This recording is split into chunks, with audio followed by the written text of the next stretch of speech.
나는 전능하신 아버지 하나님 천지의 창조주를 믿습니다. 나는 그의 유일하신 아들 우리 주 예수 그리스도를 믿습니다. 그는 성령으로 잉태되어 동정녀 마리아에게서 나시고 본디오 빌라도에게 고난을 받아 십자가에 못 박혀 죽으시고 장사된 지 사흘 만에 죽은 자 가운데서 다시 살아나셨으며 하늘에 오르시어 전능하신 아버지 하나님 우편에 앉아 계시다가 거기로부터 살아있는 자와 죽은 자를 심판하러 오십니다. 나는 성령을 믿으며 거룩한 공교회와 성도의 교제와 죄를 용서받는 것과 몸의 부활과 영생을 믿습니다. 아멘.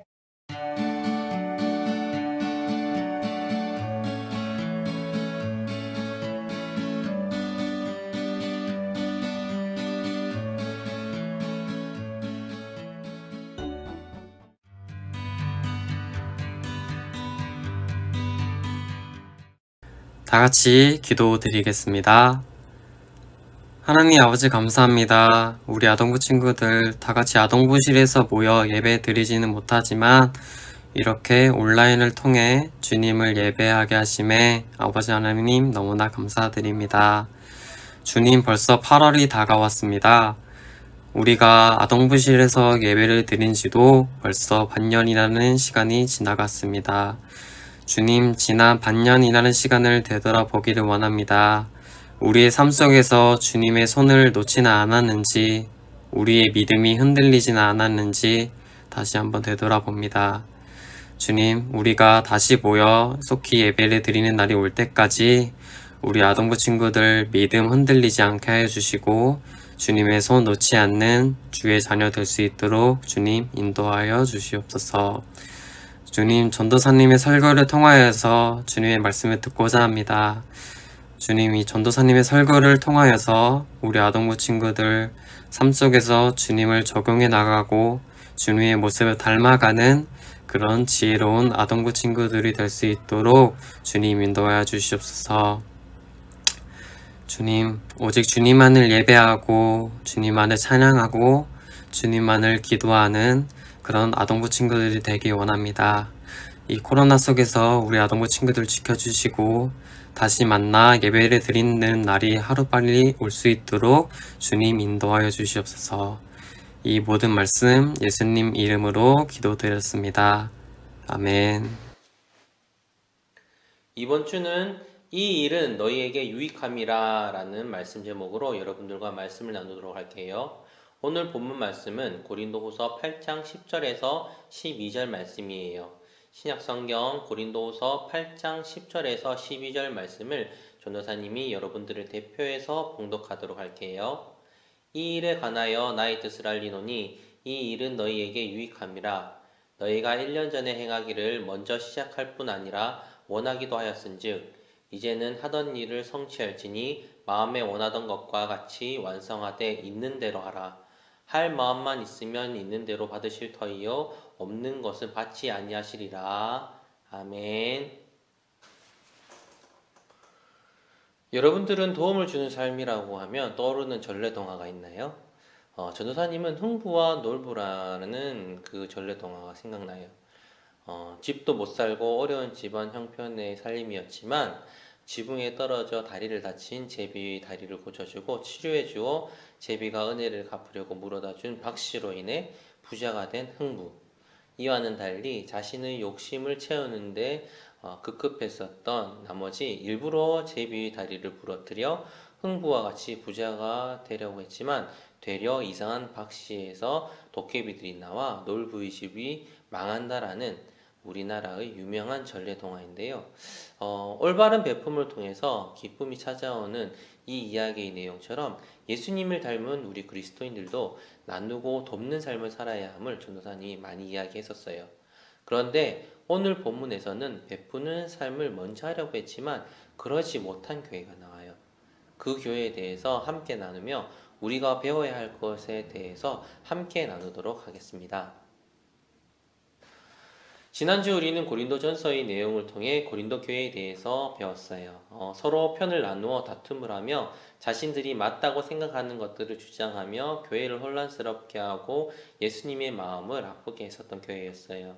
그리고 바울도 마음이 너무나 아팠습니다. 그래서 고린도전서 이 서신서를 작성하여 고린도 교회에 편지를 보내었습니다. 다시 하나가 되길 바라는 바울의 마음이 담긴 이 편지를 고린도 교회가 받았을 때 교회는 어떻게 되었을까요? 예수님께 기쁨이 되는 교회로 다시 바뀌었을까요? 안타깝게도 고린도 교회는 변하지 않았어요. 계속 자신들이 옳다고 주장만 하며 싸움을 멈추지 않았습니다. 그래서 이 문제를 해결하기 위해 바울은 선교 일정을 바꾸어 고린도 교회에 방문하기까지 했습니다. 이렇게 바울이 선교 일정을 바꾸어 고린도 교회에 방문했음에도 불구하고 싸움은 멈춰지지 않았습니다.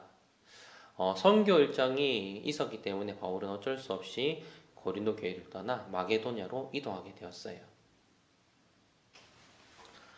그리고 마게도냐에서 고린도 교회의 성도들에게 눈물을 편지를 보내게 되고 답장을 기다리고 있었어요. 얼마 후 바울과 함께하는 동력자인 디도가 고린도 교회의 소식을 가지고 돌아왔습니다. 고린도 교회 성도들이 자신들의 잘못을 깨우치고 있다라는 소식이었어요. 그래서 바울은 이 기쁜 소식에 선교 활동에 힘을 낼 수가 있었습니다. 왜냐하면 바울이 마게도냐에 갔을 때 또다시 예수님과 바울을 싫어하는 사람들로 인해 고통의 시간을 겪고 있었기 때문이었어요. 그래서 고린도 교회의 변화에 바울은 힘을 낼 수가 있었고 그들에게 편지 또한 적을 수 있게 되었답니다. 그것이 오늘 본문인 고린도 후서예요. 물론 변화받고 있는 소식에 기뻐하는 이야기도 있었지만 아직까지 고린도 교회가 가지고 있는 몇몇 오해들을 풀기 위한 아직 해결하지 못한 문제점들을 해결하기 위한 편지이기도 했어요. 사도 바울에 대한 오해와 예루살렘 교회를 위한 연보에 대한 것이었어요. 바울은 사도직에 대해 거짓이라고 선동하는 거짓 교사들과 일부 성도들에게 강하게 이야기하며 자신의 사도권에 대해서 알려주었어요.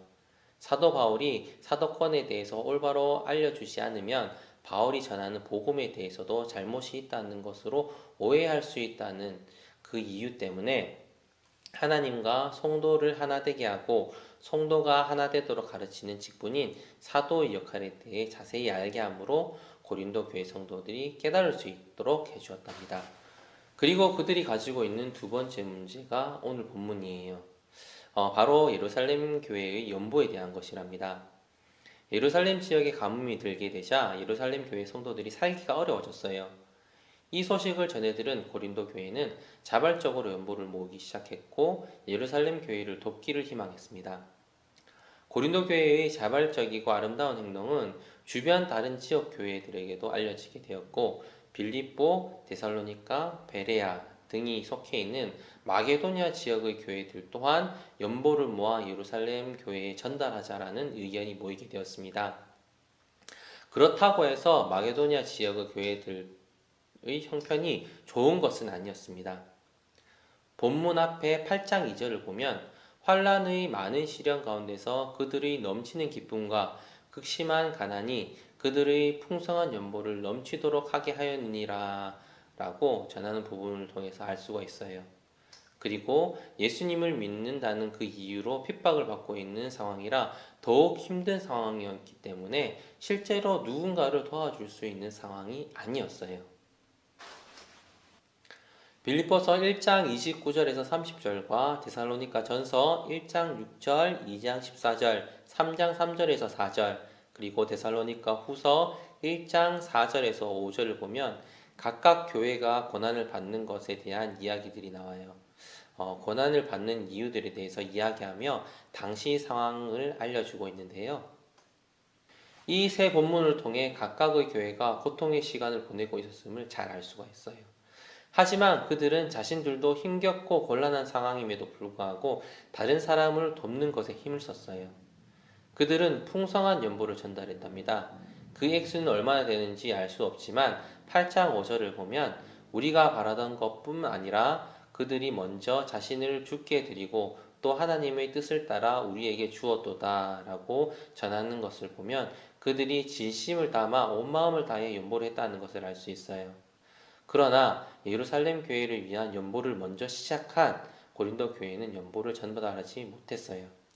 왜냐하면 고린도 교회의 많은 다툼과 어려움으로 교회가 분열되는 바람에 예루살렘 교회에 도움을 주는 것에 신경을 쓰지 못했기 때문이었어요. 그래서 바울은 그런 고린도 교회에게 마게도냐 지역 교회의 아름다운 모습을 알려주었어요.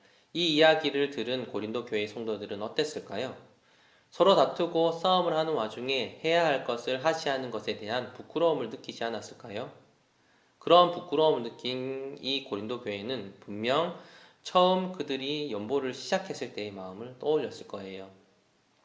다툼과 분쟁이 끊임없는 교회로 보일지 모르겠지만 처음 고린도 교회는 어려운 교회의 형편을 돌아볼 줄 아는 예수님을 닮은 교회였어요. 그래서 이를 일깨워주기 위해 바울은 9장 10절에 심는 자에게 씨와 먹을 양식을 주시는 이가 너희 심을 것을 주사 풍성하게 하시고 너희 의의 열매를 더하게 하시리니 라는 말씀을 통해 연보를 마무리하는 것이 교회에 더욱 좋다는 것을 알려주었답니다. 그리고 기쁨으로 자기 형편에 맞게 바치면 하나님께서 그것을 기쁘게 받으시며 하나님께서는 없는 것까지 바치는 것을 바라는 분이 아니라는 것을 알려주었어요. 또한 각각 그 마음에 정한 대로 할 것이며 인색함으로 하지 말라고 가르쳤어요. 하나님께서는 이러한 자들을 사랑하시기 때문이에요. 그리고 베푸는 이유에 대해서도 알려주시는데요. 9장 8절에서 9절을 보면 하나님이 능히 모든 은혜를 너희에게 넘치게 하시나니 이는 너희로 모든 일에 항상 모든 것이 넉넉하여 모든 착한 일을 넘치게 하려 하심이라. 기록된 바 그가 흩어 가난한 자들에게 주었으니 그의 의가 영원토록 있느니라 함과 같으니라 라고 말하고 있어요. 쉽게 말해 하나님께서 각 사람에게 은혜를 넘치게 하시는 것은 그것을 통해 착한 일이 넘치게 하기 위함이며 가난한 자들로부터 그 하나님의 의가 영원토록 나타나게 하기 위함이라는 것을 바울은 알려주었어요. 즉 하나님의 은혜를 받은 만큼 온 마음으로 베푸는 것이 하나님께서 기뻐하시는 일임을 바울은 온전히 전하고 있었습니다. 오늘 바울은 우리에게 힘든 상황에 있는 자들을 향해 베풀 줄 아는 자가 되어야 한다고 알려주고 있어요. 고린도 지역은 지난 시간에도 배웠지만 고린도 주변 지역보다 아주 부유한 지역이었어요. 그래서 고린도 교회의 형편도 아주 좋았지요. 하지만 그들은 자신들의 다툼과 분열로 인해 가장 우선적으로 생각했던 것을 잊어버렸어요. 힘든 상황에 있는 교회를 신경 쓰지 못했던 점이었어요. 그래서 바울은 고린도 후서를 통해 그리스도인들의 베푸는 마음은 하나님께서 주신 마음으로 우리가 잊어서는 안 된다는 것을 당시 고린도 교회와 지금 저와 여러분들에게 알려주고 있답니다. 그런데 여기서 가장 중요한 것은 바로 우리가 그 온 마음을 다해 하나님을 위해서 드린다는 그 마음을 품어야 한다는 것이에요. 하나님께서는 우리가 예물을 드리는 것과 누군가를 위해 성금을 마련해 주는 것에 있어서 그 값어치와 양을 보는 것이 아니라 우리의 마음, 우리의 중심을 보신다는 것이에요. 우리가 하나님께 감사하는 마음으로 예물과 누군가를 도와주게 될 때 여러분들을 통해 하나님께서 영광 받으시고 하나님께서 더욱더 올바른 길로 인도해 줄 것이에요. 이것은 다른 누구에게도 아니고 저와 여러분들에게 유익한 것임을 바울은 알려주고 있습니다. 지금 코로나와 홍수로 인해서 정말 많은 사람들이 고통을 받고 있고 힘들어하고 있어요. 병으로, 자연재해로 죽음과 삶의 터전이 송두리째 사라지는 사람들이 우리 주변에 지금 함께하고 있답니다. 우리가 맞는 것을 할 수는 없어요. 하지만 우리가 그 사람들을 위해 내가 사용하는 용돈을 조금씩 줄여 그들을 위해 사용하거나 하나님의 나라를 위해 도움의 손길을 내밀 때 여러분들을 통해 하나님의 사랑이 어려운 지경에 있는 사람들에게 잘 전달되게 되고 그들은 희망을 품고 다시 일어나 새 삶을 살아가는 놀라운 일들이 펼쳐질 것이에요. 그것들을 분명 우리 하나님께서 이루어 가실 것입니다. 여러분들의 작은 손길이 하나님 나라의 기초석이 되고 하나님께서 진정 기뻐하시는 자들로서 하나님께 사랑받는 우리 아동부 지체들이 되길 원해요. 어딘가에 도움을 필요로 하는 사람들을 위해 용감하게 씩씩하게 손을 먼저 내밀 줄 아는 우리 아동부 친구들이 되며 그러한 어른으로 성장하길 간절히 기도합니다. 기도로서 예배를 마치도록 하겠습니다. 다 함께 기도하겠습니다. 우리의 위로가 되시며 우리의 방패가 되시고 우리의 구원이 되신 주여와 하나님 감사합니다. 한 주도 이렇게 주님 품 안에서 거룩하게 살게 하시고 주일을 맞이하여 주님께 거룩한 자의 모습으로 예배자의 모습으로 주님 앞에 나갈 수 있도록 해주심 또한 감사합니다.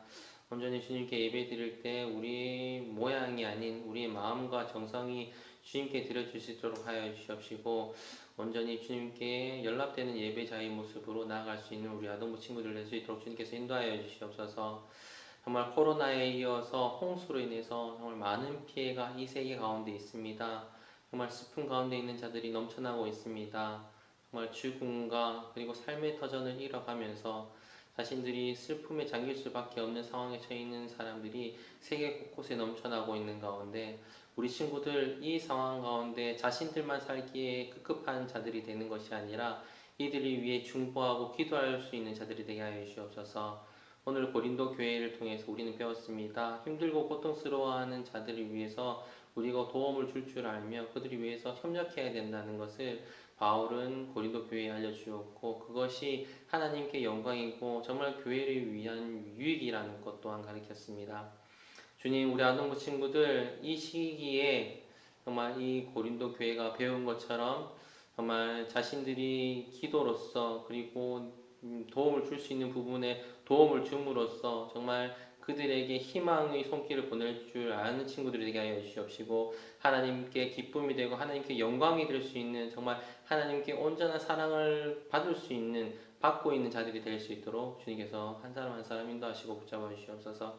이들의 손길을 통해서 하나님의 사랑이 전파될 때 정말 그곳에 진정한 하나님 나라가 펼쳐지고 정말 하나님의 소망과 희망이 펼쳐질 줄 믿습니다.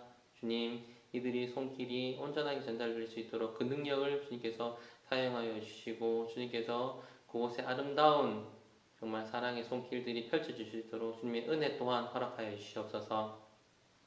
우리 친구들 먼저 도움을 줄 줄 아는 자들이 되어야겠다는 정말 올바른 예수님을 닮은 그리스도인의 삶으로 살아가고 그러한 어른으로 성장하기를 원합니다. 주께서 우리 친구들에게 그러한 비전을 품게 하시고 꿈을 품게 하시고 삶을 살아갈 수 있도록 주님께서 인도하여 주시옵소서. 주님, 이제 우리가 새롭게 한 주를 시작하려고 합니다. 새로운 이 한 주 동안 누군가 도움의 손길을 필요로 한다면 용감하게 용기 있게 씩씩하게 손길을 내밀 줄 아는 친구들이 되게 하여 주시옵시고 이들 하루하루 생활 동안에 정말 빛과 소금으로서 주님의 그 도구로서 그 감당할 부분들을 잘 감당하여서 주님 하루하루가 주님의 은혜 가운데 정말 축복된 하루하루가 되게 하여 주시옵시고 주님의 은혜가 풍성한 한 주가 될 수 있도록 주님께서 보호하시고 축원하시고 인도하여 주시옵소서. 이제 한 주를 마무리하고 이제 새로운 한 주를 보낼 때 정말 건강하게 잘 보내게 하여 주시옵시고 다음 주에도 건강한 모습으로 예배 가운데 함께 임하길 원합니다. 주님께서 모든 것들을 인도하시고 붙잡아 주시옵소서. 주께서 우리 아동부 친구들 늘 보호하시고 인도하시고 그들의 삶을 정말 풍요롭게 해주실 줄 믿사옵고 거룩하신 예수님 이름으로 기도합니다. 아멘.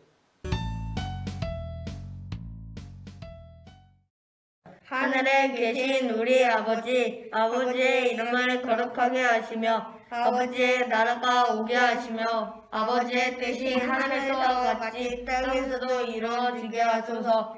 오늘 우리에게 일용할 양식을 주시고 우리가 우리에게 잘못한 사람을 용서하여 준 것 같이 우리 죄를 용서하여 주시고 우리를 시험에 빠지지 않게 하시고 악에서 구하소서. 나라와 권능과 영광이 영원히 아버지의 것입니다. 아멘.